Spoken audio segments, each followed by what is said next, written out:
Welcome to Traders Corner. As always, I'm joined by Garth McKenzie, founder and editor of Traders Corner. Garth, welcome. Thanks. Hi, Julieta. Garth, I'd hate to say that you're profiting from others' misery, but you took a short position in Truworths last week, and that trade does seem to be working out. So let's start the show there this evening. Yeah, that's right. We are in a short position in Truworths, and it's working out pretty well for us. If you have a look at the chart that's on the screen at the moment, that is the chart of Truworths.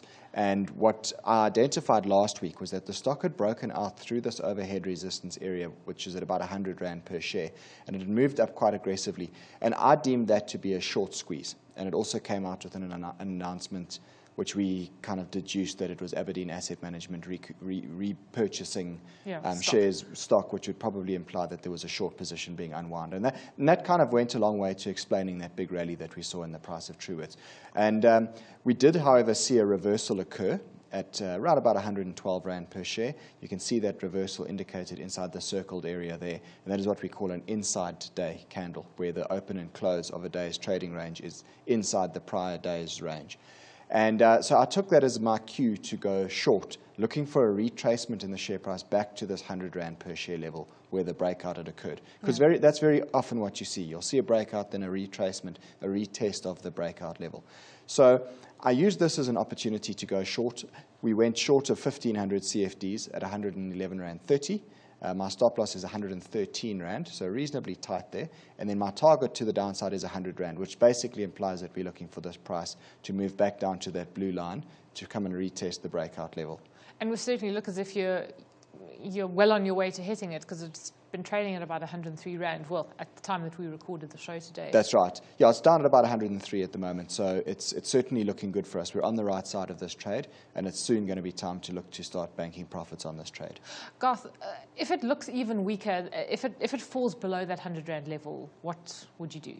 Look, my sense is to probably bank the profit at 100 Rand in line with our strategy. But what I could potentially look to do is maybe bank half the profit at 100, and then if it still looks weak, then maybe ratchet a trailing stop loss as for example, use the prior day's high point as a trailing stop loss. So each day you reset where your trailing stop loss is based on the previous day's high. And by doing that, it allows you to stay in the share if it continues to drift lower. But if it starts to turn and move higher, then that trailing stop loss will get you out, and effectively that protects your profits. Okay. Well, Truworths is not falling in isolation. The whole market is looking a little bit iffy at the moment. And as we have done for the last few weeks, we start off with the S&P 500 to look at the bigger picture. And you've been warning essentially about a loss of momentum in the market. So maybe just talk us through that chart again. Yes, that's it. And this loss of momentum is still very much with us at the moment. So if we have a look at the chart of the S&P 500 that's on the screen there now, what's interesting is this resistance zone that we've spoken about a number of times in recent weeks. And that resistance zone represents various highs that we saw last year. And again, it's around about 2,100 to maybe just a little bit above that level on the S&P 500. There's a strong band of overhead resistance at that area. And what's also been occurring at the same time is that there's negative divergence on the RSI here. So what that implies is that as this price of the S&P 500 is moving higher and making higher highs, so the relative strength index is making lower highs each time. And what that is an indication of is waning momentum. So yes, the market's still going up, but it's not going up with a lot of momentum. It's almost the momentum's kind of running out. And we very often see that type of setup before a change in trend occurs. So as that is right now, with that negative divergence, you can kind of also see the S&P 500 is looking a bit tired. It is looking as if it's trying to sort of roll over here. I mean, look, there's still higher lows and higher highs in place, but that negative divergence is a warning sign for me that we should be careful. This market might be ready to start correcting soon. And it is the first trading week of May. So May is generally regarded as a bad month for the market. I'm not sure if it's borne out by reality, although in your experience is now the time to sell and bank some profits if you've been lucky enough to make any. Yeah. Look, yeah, May statistically is not the worst month of the year. But nevertheless, that saying of sell in May and go away sometimes does still have some degree of relevance to me, and in my experience as a trader. Sometimes it might happen a bit earlier. You might get a correction in April. Sometimes it might come a little bit later in June sometime. But what I've often found in my trading career is that the second quarter of the year does get a bit bumpy. And it's the time when it's the start of the Northern Hemisphere summer and it's the start of our winter months. But that whole sell in May and go away saying actually comes from olden day times when it was very much a case of sell up your portfolio because it's the Northern Hemisphere summer and then go on holiday and come back at the end of summer. So you can't base a trading thesis purely on that. Obviously, it's far too vague. But nevertheless, I don't think it's worth ignoring it completely either. And Garth, you talk about bumpy markets. What's happening to volatility and to the VIX, which is, I guess, a measure of volatility in the markets? Yes, the VIX is the Chicago Board Options Exchange Volatility Index, and it measures implied volatility on S&P 500 options positions. So here you can see it. It's also referred to as Wall Street's fear gauge in tongue-in-cheek terms. So when the VIX is high, that implies high volatility, and high volatility comes when the markets are afraid or there's a lot of fear in the market. So take, for example, January 2016 this year. You can see how the VIX spiked up there, and that was when we came into this year with a very aggressive sell-off, and markets were very weak and the volatility spiked. So where do we stand at the moment? Well, there's this huge band of support down at the bottom here, which is in the area around about sort of 13 or so on the VIX. And that goes back years and years and years, by the way, not just on this chart here. What's also evident is that there's a potential double bottom down here at about 13 on the VIX. And if we start to take out these highs that I'm pointing to there now, that's at a level of about 16.5 on the VIX, then that would be a bullish break, and that would imply a spike up in volatility. So we need to watch this very carefully. What's also quite interesting to note now is the positive divergence that is evident here on the relative strength index for the VIX itself. So what that means is that now we've got a situation where VIX has been making lower lows, yet the relative strength index has been making higher lows. So it's the opposite of the divergence we spoke about on the S&P 500. And what that's warning of is a potential change in trend, in this case a trend to move upwards. So if we do start to see a move up in the VIX, that would coincide with weak markets, and it would most likely coincide with a correction in the markets. And in fact, a lot of people who trade the VIX as an instrument would have said the time to buy it is when there wasn't very much volatility in the market, and that it does appear to be changing. Yes, that's right. When VIX gets down towards that 12, 13 sort of zone, that's generally quite a safe buy on the VIX down at that sort of area, because it seldom goes below there, but it can spike. And I mean, the VIX can go from the current level of like 15, or it can double in a couple of days easily. The VIX is very volatile, to pardon the pun. Yeah. Okay, Garth, so this is, I suppose, what it looks like on some key international indicators. What about back home? Yeah, if we bring it back home, I'm going to just look at the top 40, and then I'm going to unpack our three major indices. So here's our top 40 index now, and I've actually included today's trading candle over there. So what's evident here is that this top 40 has begun to actually break that upward trend that goes back to late February. And that is quite meaningful. It implies that the next real area of support for our market, for our top 40, is down here at about 45,000.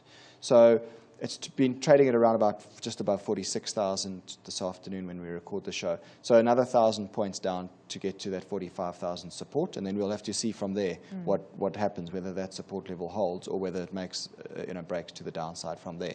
And it seems to be all indices that are taking us weaker, although the resources index, interestingly enough, is the one that looks maybe, I think it's the resources and the financial indices both looking particularly fragile. But having had such a good run, do you think that's now ending? It might be, and this is a very interesting chart that I've got up here now. This is the RESI 10 index, but it's a weekly chart. So it goes back a long way. In fact, this chart goes all the way back to the beginning of 2014. So what are we talking about, 2 and a bit years here? And what's really notable for me is take a look at this downtrend that I've drawn in from the 2014 highs through the high in early 2015, and now we've got to that resistance line again now. That comes in at around about 33,000 on the resources index, and it also just happens to correspond with our 50-week moving average, which is that red moving average over there. And it's very clear that the market seems to be suffering a bit of selling at the moment in the resources space. Today, we've seen some big moves to the downside in the likes of Anglos and Billetsons and Glencore and so on. So it's very clear that this resistance zone is being acknowledged by the market. And if we see a weekly reversal here, then it's quite possible that maybe this RESI index is going to now give back some of the recent gains that we've seen in the beginning of this year. Which would be quite depressing because it would just simply mean that the downward trend for resources is still intact. It would, but my sense is that it would also be a nice welcome correction that would potentially give those of us who didn't get on board the resources train a chance to maybe buy a couple of them. There's a lot of things to suggest that the bottom for the resources could well be in. So if we start to see a nice, meaningful pullback here, then that might well be an opportunity to actually look to get on board. And then what about the Industrial 25 Index, Garth? Because that's probably been the area of strength, really, for our own markets. What's happening there? Yes, well, here I've got a daily chart. So this is a much shorter-term chart. We're only looking at 6 months' worth of trading activity here. And what's interesting here is the fact that this industrial index has been making a descending triangle pattern. So you can see it demarcated by the blue lines over there. You've got the bottom area of this descending pattern, which is at about 69,500 on the industrial index. And then on the upper end here, you've got 71,000, which is the upper resistance of that triangle structure. Now, we need to see it resolve one way or the other. But it's quite common to see a triangle like this break to the flat side. So in that would imply a break down below 69,500. In fact, it looks like that is beginning to happen today. And if that is the case, then it points to another leg to the downside. And quite feasibly, we could come back down here somewhere towards the sort of the February lows if that selling momentum gets going. Yeah, I mean, that's not particularly catastrophic, but maybe just, markets. It's not majorly catastrophic. No, it would be about, a 5% pullback in that index. So it's certainly not the end of the world, probably quite a healthy breather. And then what about the financial index, Garth? So the financial index is looking okay out of all of them, certainly on a 6-month basis. But again, it's also narrowing into the apex of a sort of a triangular type of pattern here. And we'll need to see which way this decides to resolve itself. You've got the uptrend since January, which comes in at 15,250 there, and then at overhead resistance at 16,000 on the financial index. So it needs to break either above 16,000 or below 15,250, and that would then signal a move in the direction of whichever way it breaks. So let's see. At this point, it could go either way. But what I will say is that it is quite overbought at the moment, and there's evidence of weakness around the 200-day moving average there. So that potentially does lend itself to the possibility of a break to the downside. So you're not actually putting any new trades on for the portfolio. I mean, do you find it just a little bit uncertain at this point in time with kind of markets on the cusp of going in various directions? Yeah, it is a bit uncertain at the moment because as much as I've painted a little bit of a cautious picture here, and I think that's probably right, I could be wrong. I could be wrong and the market could be about to break to the upside. But in any case, I'm not that convinced one way or the other. I'm quite happy with the way we're positioned now. We've got a short position in Truworths, which is working for us.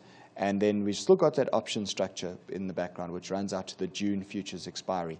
And that's a bearish option structure. So if the market does start to trade lower, that'll put us in a better position. So as things stand at the moment, I'm cautious, and I think the way the portfolio is positioned right now is great, and I'm happy to keep it like that. I mean, I suspected you also might have a bit of a sense of relief about the option structure because just a couple of weeks ago when the market was really strong, it looked as if this could really burn you. But now, is it sort of turning to the hedge that you wanted it to be in the first place? Yeah, look, not entirely, because if the market's above 47,000 on the top 40, then that option structure burns me. If it's below 47,000, then I'm fine. But it needs to be below 43,000 at expiry for us to actually make money out of it. So at this point, you know what, while it's below 47,000, I guess I'm breathing a sigh of relief because a week or two back, I was worried that if the market breaks higher, then we're going to start to suffer on that position. But where we are now, I guess I can sleep easy. But in an ideal world, the market would need to be lower for that option structure to actually make money for us. However, you are making money, and the portfolio is now up 10%, so that's quite pleasing. It's very pleasing. We've pulled it right in the last couple of weeks, which is great. We're up 10% for the year to date, so we've got 275,000 Rand in the kitty versus the 250,000 that we started with. And those are the positions that we've got open at the moment. So far, so good. And Garth, very quickly, your course dates this weekend and next? Yeah, very busy this week. I'm running courses in Johannesburg this week on the 5th of May, that's Thursday, and then the 7th of May, which is Saturday. And then next weekend down in Cape Town on the 13th and 14th of May. So they're the details. Anyone that would like to attend any of these courses, please email me, garth@traderscorner.co.za, and I'll send you all the details. Great, we'll leave it there. Garth, thanks as always for joining us. Garth McKenzie is founder and editor of Traders Corner.